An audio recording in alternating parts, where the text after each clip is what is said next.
আমি আজকে মটরশুঁটির কচুরি বানাবো বা কড়াইশুঁটির কচুরি। তাই জন্য দেখুন মটরশুঁটিগুলোকে আমি ছুলে নিয়েছি। ছুলে আমি এখন এটা মিক্সিতে পেস্ট করব।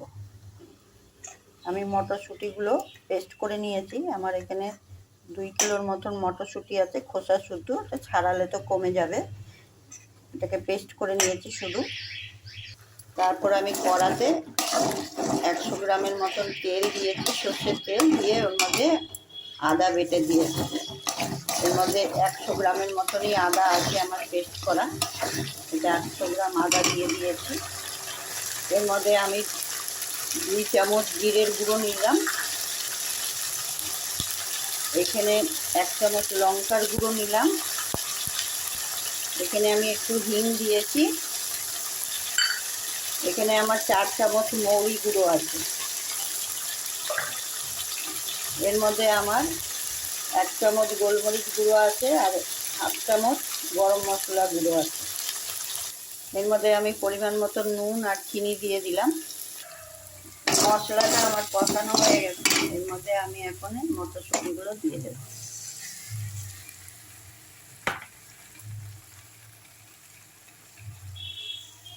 দেখুন বন্ধুরা, আমি মটরশুঁটিগুলো দেখুন আমার কড়াইশুঁটির পুরটা হয়ে গেছে। এটা এখন আমি গ্যাস অফ করে দেব। এই ফাঁকে আমি এই মশলাটা হওয়ার সময় আমি এই ময়দাটাকেও একটু তেল দিয়ে আর একটু নুন দিয়ে এটাকে ময়াম দিয়ে তারপরে মেখে নিয়েছি। ওরা দেখুন মটরশুঁটির সেই পুরটা দেখুন, একে গোল গোল বানিয়ে নিয়েছি কড়াইশুঁটি বা মটরশুঁটি। এখানে দেখুন ময়দার লেচিগুলো এরকম বানিয়ে নিয়েছি। এর ভিতরে এখন আমি পুর ভরবো।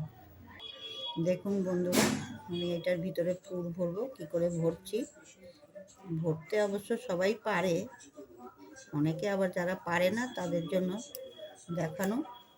এটা এরকম করে দিয়ে কোনো অসুবিধা নেই, এরকম করে পুর ভরে দেবে।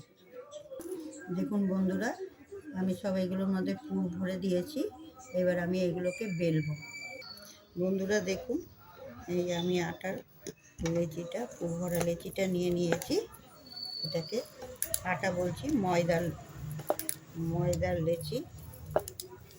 এটাকে এমনি করে বেলবেন, দেখুন কোথাও বেরাবে না, সুন্দর বেলা হবে। এইভাবে দেখুন আমি এরকম করে বেলে নিয়েছি। এবার তেলে ভাজবো। এগুলো বেলেছিলাম সেইগুলো যে ভাজছি। দেখুন উল্টে পাল্টে ভেজে নিলাম, কেমন ফুলেছে। দেখুন বন্ধুরা, সব লুচিগুলো আমার হয়ে গেছে। অনেক লুচি ভাজা হয়েছে, 1 গামলা।